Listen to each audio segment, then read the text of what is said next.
Hola, ¿qué tal? Yo soy Juan Pablo García Otero y este video es para explicarles sobre mi proyecto de ecosistema. Consiste en un ecosistema ubicado en una matera o un árbol de plumerillos. Es una flor no muy conocida, compuesta por pistilos rojos, ubicado en el barrio de San Vicente de Chucurí, Santander. Hola, en este video analizaremos el proceso de 4 semanas de un ecosistema. Para eso contamos con una matera que cuenta con un pequeño hábitat donde conviven algunos seres.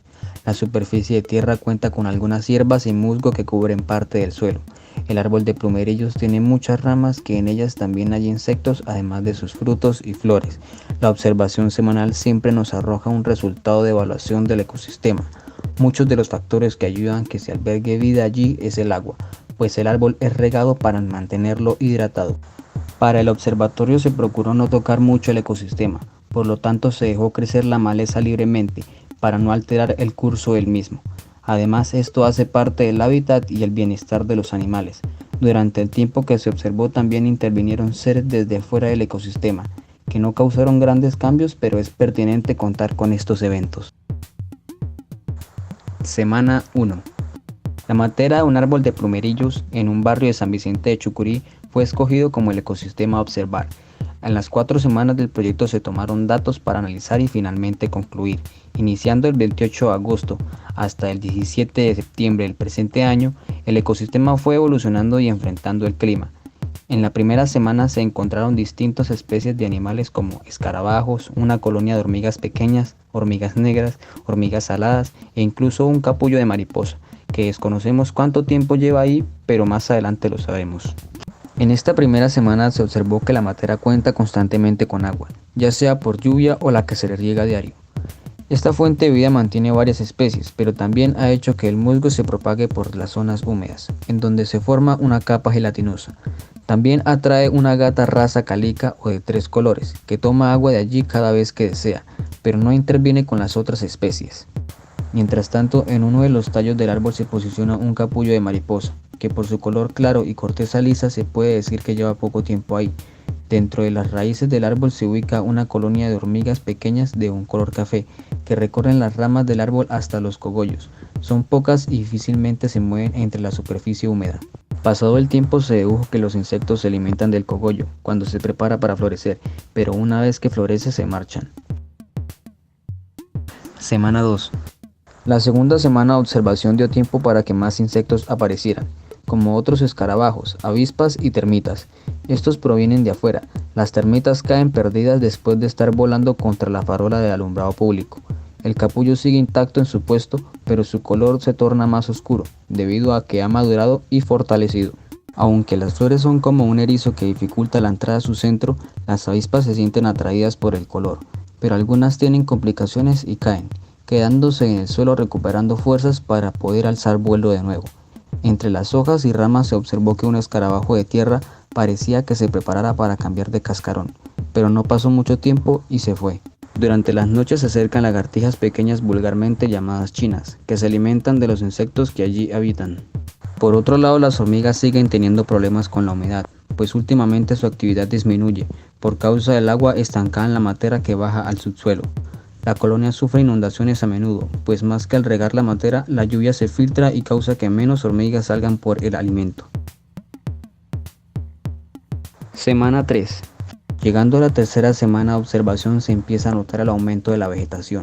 Necesitando solo de agua, sol y tiempo para crecer, las hierbas y el musgo aumentan y van cubriendo más la superficie. Entre el suelo y las raíces se forman huecos no muy profundos, pero que es una ventana para el subsuelo.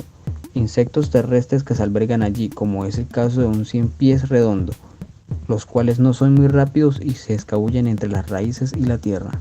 Se analizó la especie de escarabajos pequeños, con una forma de sierra en su espalda que los hace ver extraños.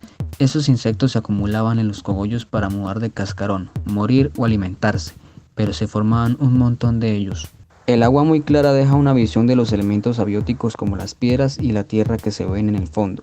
También por encima de ella se observa cómo las hormigas se juntaban a una avispa muerta, intentando llevársela a su nido, pero se quedaron atrapadas en el agua, flotando sobre ella. Algunas mueren y otras pierden, pero su propósito como colonia no se abandona. Finalmente el capullo cumplió su tiempo, y calculando desde esta tercera semana se dedujo que el capullo estaba allí 2 semanas antes de empezar el proyecto, pues la duración de una mariposa en su capullo es alrededor de 5 semanas. Semana 4. Para la cuarta semana se dejó de regar el árbol para ver cómo reaccionaban las hormigas o a ver si se recuperaban, pero seguían igual. Se veían más hormigas, pero porque la mayoría venían de afuera de la matera. Una nueva colonia se adentraba en el ecosistema. Algunos insectos tienen la habilidad de camuflarse y más con su pequeño tamaño. Conocida con el nombre de oruga rocío cubierto, se encontró mientras se hacía un registro cerca de los cogollos, pero luego en la noche la oruga ya se encontraba entre los sépalos del cogollo, a donde se dirigen todos los insectos que acuden a ellos, pues al centro encuentran el polen. Las flores en su punto máximo son visitadas pocas veces por abejas y avispas, pero no logran nada. Sus pistilos hacen un difícil acceso para los himenópteros, como se presenció en esta semana, con una avispa en su intento por alcanzar el centro de la flor, hasta alejarse del sitio. Para obtener más resultados se puso comida en el ecosistema, específicamente una uva pasa y una miga de tortilla de auyama, cerca de los recorridos de las hormigas, y a los pocos segundos se ven como las primeras empiezan a acercarse. Pasando varios minutos ya se encuentran los alimentos rodeados de hormigas. El flujo de ellas aumentó, sus caminos afuera de la matera terminaban en una grieta en un muro. Tiempo más tarde las hormigas empiezan a dejar la comida, ya se ven llenas en sus colas algo transparentes, pero era extraño que no volvieran por más. Entonces se analizaron los caminos que recorrían y se identificó el problema, el cual era que los caminos habían sido interrumpidos por la gata que se acostó justo por donde pasaban las hormigas. Llegada la noche sin la presencia del felino, el curso de las hormigas empieza a recuperarse, volviendo a su colonia con más comida. Las escasas hormigas de debajo del árbol también aprovechan y se abastecen, aunque son pocas, les será de ayuda. En el proceso de observación vimos que el ecosistema fue evolucionando. Como en la primera semana se encontraba, digamos que limpio, no había tanta vegetación, pues porque era una matera y estaba muy cuidada. Al paso de la segunda semana ya empezaban a crecer más hierbas porque decidimos no tocarlo para que no se dañara el curso del ecosistema. Para la tercera semana el agua disminuyó en el ecosistema, la matera pues ya no estaba tan llena y esto nos daba un panorama un poco menos inundado.